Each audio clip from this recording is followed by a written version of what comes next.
Mbote na balandi nyonso tu ya Adassa Temo TV, soyez tous le bienvenue dans notre émission Les Abakuki Oye, les Adassa Chou de mon cœur Oye. Les loto eli bino sujet oyeza ya somo. Sujet o tozo comprendre te e bandaki ndenge nini komi ndenge nini to tikeli bino temps bino moko bo consommer bo yeba soki tozo lobela si s'agit de quoi. En tout cas, si la bisalu azaya nzambe to tikeli bino temps bo landa émission na biso bo continuer ko s'abonner massivement na kati ya Adassa Temo TV bo sauter ba pibité to kotina lombango na kati ya sujet na biso ya lelo mono basila kuna internet au samwe sona biso batu totala babone na bango bilo komi vona tala ngata film ya Nigeria kilata parce que so tel koto ça dit va critiquer moi ça baba kila koto so biso to bénéficier na ngoti mais ba ikon bazana na ba bamati ba ngoti ba kindi mais bazana noana très bien réaction ba bazani et surtout mo sala nza malela ki na cher parce que la fois mais ils ont toujours très bien. Les gens merci beaucoup. Merci beaucoup. Merci beaucoup Ndeko Christian depuis Lingwala. Là, Yanola déjà. Yanola, pour tous les acteurs, il y a merci beaucoup Ndeko Christian. Bon, comme Tangi, Bana Wana Nyos Baza Bana Nabiso, auto-formé. Ndeko Sila, Ndeko Bellevue. Oui, oui. Bon, Sila personnellement, hein, j'ai eu à travailler avec elle, je l'ai reçue. Parce qu'il faut dire que Naza, cofondateur du groupe Simba. Ok. À l'époque, Naza qui est vice-président, chargé des finances, mais aussi chargé de la formation des artistes. Alors, phénomène, ce sont des épiphénomènes. J'avais eu le temps, Yarosolana Nasila. À l'époque, quand on a na mésentente, na lipasa naye, Ursule. Na sola qui pose naza, bango naza na bango souvent. Très bien. Na pesanga na nani papa, tosi tokoli biso moko torobongisa. To kovani sa biso, eza kovani sa biso, eza lokola to manquer bino respect.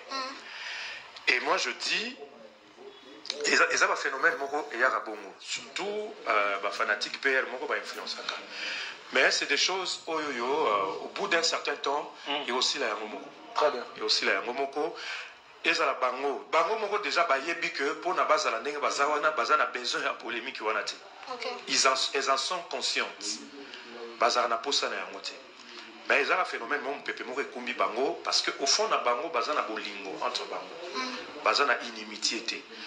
Et comme je le dis, il va arriver un moment où il aussi la on a connu à l'époque la rivalité entre Mangbaou et Ngadiadia. Okay. Hein?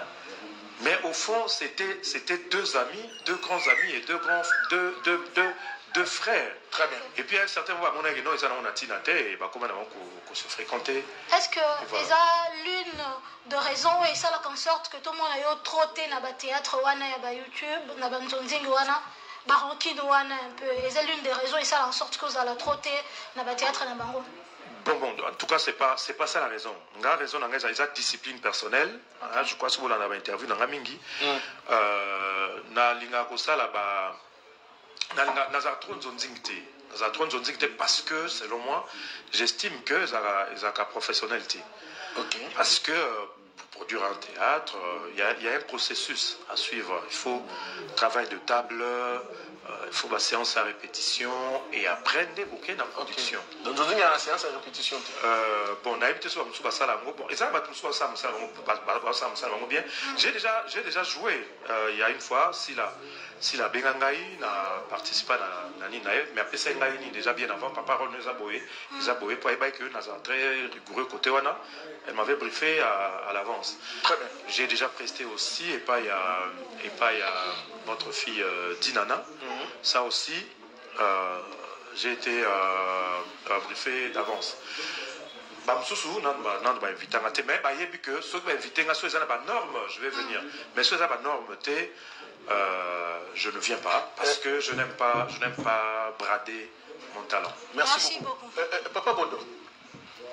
Kaka na mutula ndeko parce que to fan de la mini yango te tozo le kanabiso mais question ko elinga en esprit les autres comme ko assister na ba artiste oyo aza pro famille Libota ya maman Sila aza pro famille Libota maman Belleville les Abakouk ya maman Sila artiste wana il se dit en lui-même ngai na sala rappel mission sur ya artiste na mbaka qui papa elle koko tout récemment wa et ça l'artiste mususu ami Lobela a fait clair le qu'on a travaillé avec maman Sila ok les sous pas maman Belleville mususu pas le quoi a travaillé avec maman Belleville ok sur maman Sila est-ce que cette façon de faire il y a un pays qui alimenter les artistes qui les entourent sont aussi pour beaucoup dans ce qui arrive la polémique wana et est-ce qu'ils sont professionnels cette façon de faire ils sont professionnels ceux qui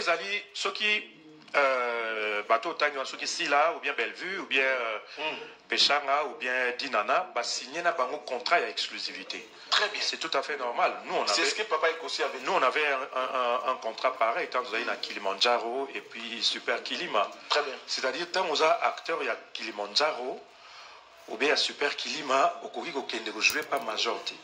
OK. Au qui ne jouer et pas il y a Songoloti. Et ça, contrat, il y a exclusivité, c'est professionnel. Ceux qui ont contrat. Très bien. Mais ceux qui ont un compte, il y a rivalité, là, c'est pas professionnel. Là, moi, je n'encourage pas. Mais Hermon pesa bien. Kaka ndenge papa Bodo, Aouti Koloba, président Bodo, Rock Bodo, président Nabiso, Bomoni et Sika mon côté a fingi mutu, to à côté li mutu.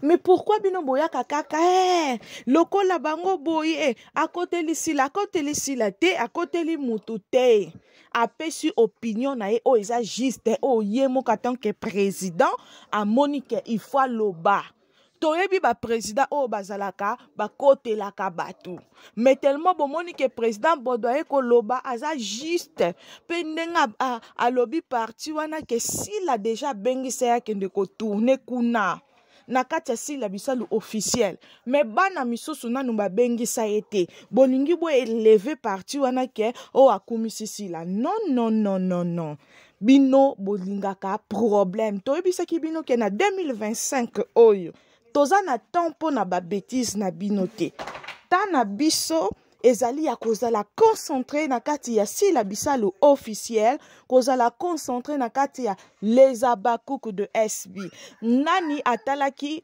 épisode na biso ya suka na kati ya les Abakouk de SB film na biso mamundele esuki kitoko pesi conseil ya makasi alors film na biso pe kuna na Sila bisalu lelo ezaki 14e épisode na biso kalate fin na biso ezoya alors toza la concentrer na tout le deux chaînes na biso na moment oyo toza susu na esika kokende te kuna pe na streaming ya nezoyinda kuna tozala wana les Abakouk toza na esika koningana te président Rock Bodo akoteli Sila te akoteli mutu te apesi opinion na ye.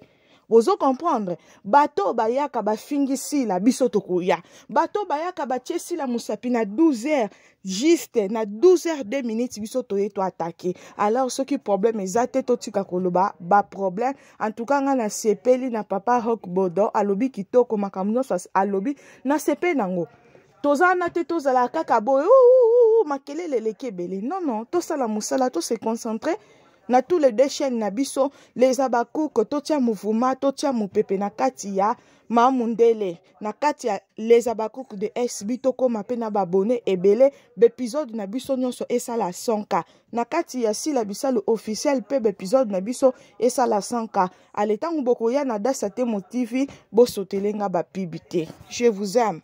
Kaka nde na ebisaki bino les Abakouk de mon cœur, les Adassa Chou de mon cœur, bo continuer ko s'abonner massivement na kati ya Adassa Temo TV, bo sotelenga ba pibité. Adassa ya kate ko lela, bo salelanga cotisation, bo salelanga boye. Adassa ya kate.